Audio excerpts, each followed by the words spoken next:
Greetings everybody, Del Puckett here, and in this video I want to talk about harmonic minor, the harmonic minor scale. So take a look at this diagram and then I want to point out a few things, okay? So the harmonic minor is going to be, the root is going to be on the high string or the low string, okay? So this is going to be your root here, open.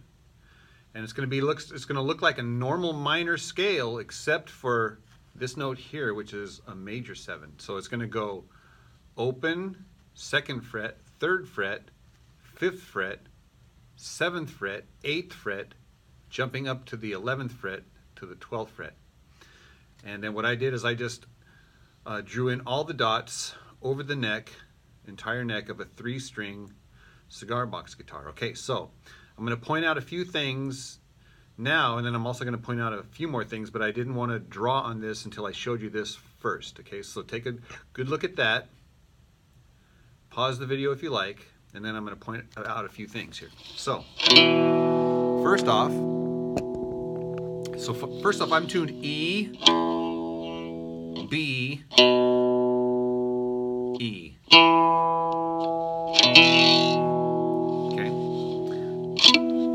So I will play the scale ascending from the bottom up to the top, and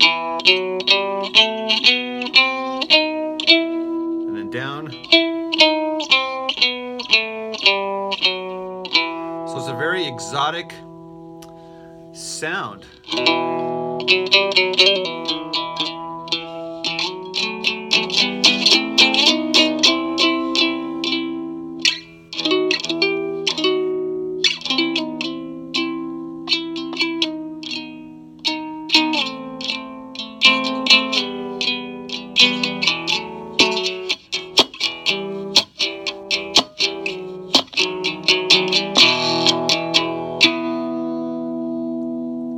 So you have all of the open strings, then you have a chord right here at the 5th fret, another chord at the 7th fret, another chord at the 8th fret,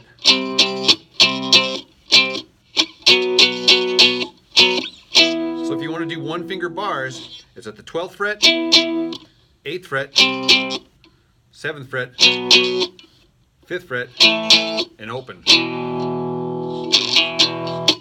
Okay, so now what I wanted to do is I'm going to draw on this paper diagram here the symmetrical scale. All right, here is the very first symmetrical scale that we see embedded in the harmonic minor scale. And this is called a diminished scale. Now if you notice, here's the root at the 12th fret. Same as the open string here. At the 12th fret is the root. So this scale starts on the note right below the root here, this 11th fret. This is where the scale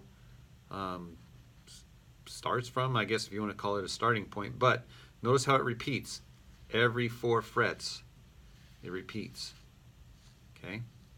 So that's why they call it a symmetrical scale, because the pattern repeats through and through the scale. Now I'm going to play some examples here.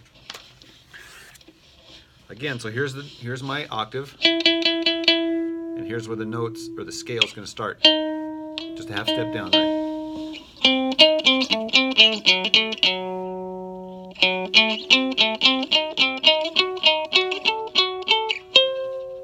So every 4 frets is a scale note.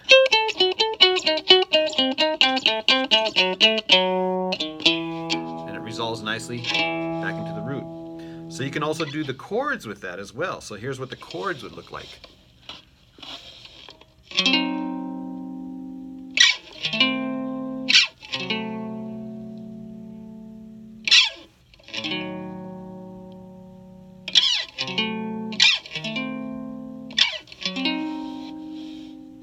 Again, just like the diagram.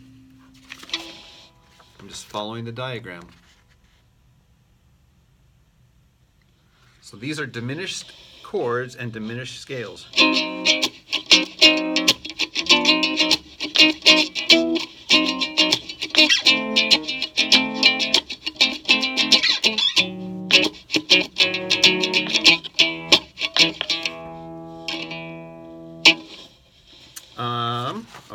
so that is the diminished scale.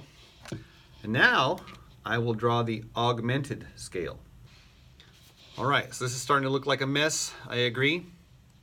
So here's the second symmetrical scale, the augmented scale in green.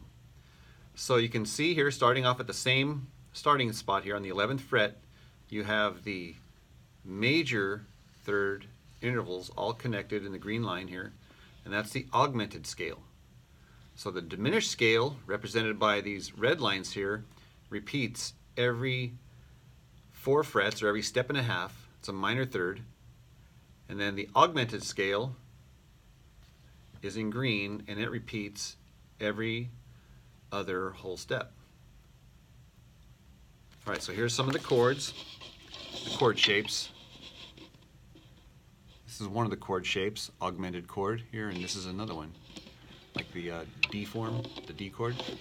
And this is the way it sounds here.